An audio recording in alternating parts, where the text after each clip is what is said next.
সরকারি চাকরিজীবীদের জন্য বড় একটি সুখবর রয়েছে। কি সুখবর রয়েছে আজকের এই ভিডিও জুড়ে আমি আপনাদেরকে জানিয়ে দিব। সো ভিডিওটি শুরু করার আগে আপনাদের কাছে একটি রিকোয়েস্ট থাকবে, এখনও যারা আমাদের চ্যানেলটি সাবস্ক্রাইব করেননি অবশ্যই চ্যানেলটি সাবস্ক্রাইব করে পাশে থাকা বেল আইকনটি অন করে রাখেন, যাতে করে আমি কোনো হেল্পফুল ভিডিও আপলোড করার সাথেই সর্বপ্রথম আপনার কাছে চলে যায়। এছাড়াও চাকরি রিলেটেড সকল আপডেট, সকল সার্কুলার আমাদের এই চ্যানেলে পেয়ে যাবেন। সরকারি চাকরিজীবীদের জন্য বড় সুখবর রয়েছে। সরকারি চাকরিজীবীদের জন্য মধ্যে যারা টাইম স্কেল ও সিলেকশন গ্রেড প্রাপ্ত ছিলেন তারা উচ্চতর গ্রেড পাবেন বলে রায় দিয়েছেন আপিল বিভাগ। বুধবার 30 এপ্রিল সরকারি ভারপ্রাপ্ত প্রধান বিচারপতি আশরাফুল ইসলামের নেতৃত্বাধীন আপিল বিভাগ এ রায় দেন। এর ফলে 15 লাখ সরকারি এবং স্বায়ত্তশাসিত প্রতিষ্ঠানের কর্মকর্তা কর্মচারীরা এই সুবিধা পাবেন। বিষয়টি নিশ্চিত করেছেন রিটকারীদের আইনজীবী ব্যারিস্টার ইব্রাহিম খলিল। এর আগে 2017 সালের ফেব্রুয়ারিতে সরকারি চাকরিজীবীদের স্বয়ংক্রিয়ভাবে উচ্চতর গ্রেড পাওয়ার বিষয়ে অর্থ মন্ত্রণালয়ের দেওয়া আদেশ অবৈধ ঘোষণা করেছিলেন হাইকোর্ট। সংক্ষুব্ধ চাকরিজীবীদের এ সংক্রান্ত এক রিট আবেদনের পরিপ্রেক্ষিতে এ রায় দিয়েছেন হাইকোর্ট।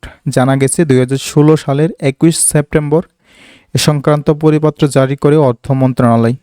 এতে জানানো হয়, একই পদে কর্মরত কোনো সরকারি কর্মচারী 2 বা এর বেশি টাইম স্কেল বা সিলেকশন গ্রেড পেয়ে থাকলে নতুন পে স্কেল অনুযায়ী তিনি উচ্চতর গ্রেড পাবেন না।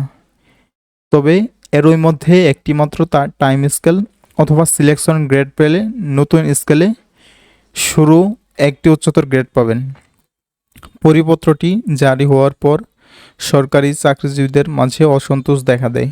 পরে এ আদেশের বৈধতা চ্যালেঞ্জ করে বিভিন্ন সময়ে হাইকোর্ট একাধিক রিট করেন সরকারি চাকরিজীবীরা। অর্থ মন্ত্রণালয়ের সূত্রে জানা গেছে, মূল পে স্কেলে এ বিধান করা হলেও এ সুবিধা কীভাবে দেওয়া হবে সে বিষয়ে কোনো দিক নির্দেশনা ছিল না। এই প্রেক্ষাপটে মূল পে স্কেল উল্লেখিত নিয়ম কার্যকর করতে স্পষ্ট করে ব্যাখ্যা করে দিয়ে একটি পরিপত্র জারি করে অর্থ মন্ত্রণালয়। মূল পে স্কেল কার্যকর হওয়ার 3 মাস পর গত বছরের সেপ্টেম্বর এটি জারি করা হয়। সো বন্ধুরা, আশা করি বুঝতে পেরেছেন। যদি কারো কোনো সমস্যা থাকে বোঝার, অবশ্যই কমেন্টে জানিয়ে দিবেন। আর ভিডিওটি ভালো লাগলে ভিডিওতে একটা লাইক দিয়ে চ্যানেলটি সাবস্ক্রাইব করে পাশে থাকা বেল বাটনটি বাজিয়ে রাখবেন। সো ধন্যবাদ সবাইকে, দেখা হবে পরবর্তী কোনো হেল্পফুল ভিডিও নিয়ে। এতক্ষণ পর্যন্ত ভালো থাকুন, সুস্থ থাকুন। আল্লাহ হাফিজ, আসসালামু আলাইকুম।